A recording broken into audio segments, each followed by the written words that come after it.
خلوا قرآنا خواصم أمتا وان سجنا مقابري وقفي واهدتو أمتا كان جلتي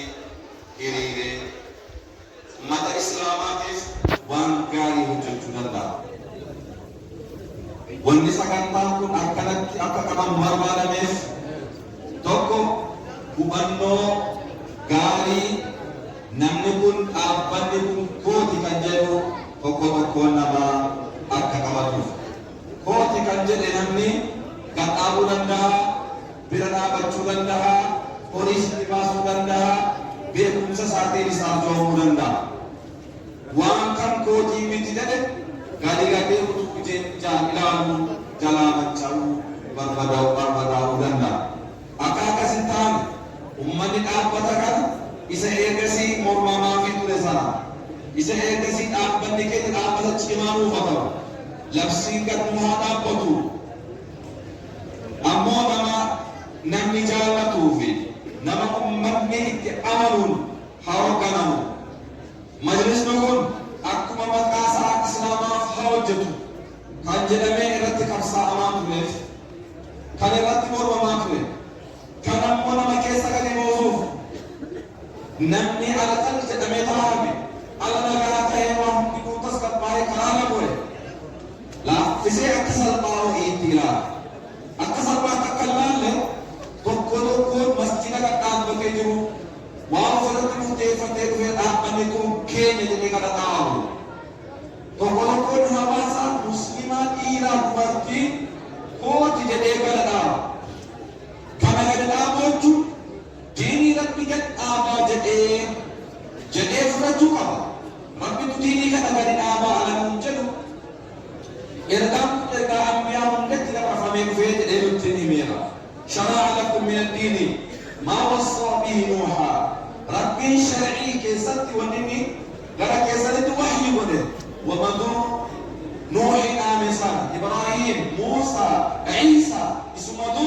وحي جرت قد بسنا ربك راسني قد والنسب مالي ونجرتس وحي قد أمن ونجرتس بيكسما مالي جنة أن أقيموا الدين ولا تتفرقوا فيه دين ربي قد آبا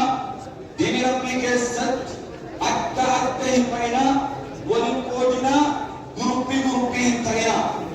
kanaaf diinni islaam ummata tokkoo barbaada diinni islaam ummata wal jaallatu barbaada diinni islaam ummata wal gargaaru barbaada diinni islaam ijoollee keessatti rahmata godhamee fi guddifamuu barbaada manguddoon hayaatee kabajamuu fi barbaada hawaasummaa rakkoo ummataa hiikamuu fi barbaada kun hiikamuudhaaf yoo harka malkamanne qofa yoo wal gargaarre qofa yookiin yoo walii taane qofa kanaaf carraa tokko waan hin qabneef kan jenne yoo akkasumatti keenye ummanni kan keenya hubannoo isin argatu waan hojjetamuu qabus hin hubatu ta'a tokkoon maal gochuu qabna warri rabbi fuuldura kaa'e itti gaafatama kana fudhannee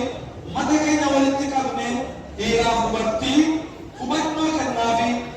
horii isaaniis baasisiisaa dhaabbata keenya immoo itti fufsiisuuf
beekama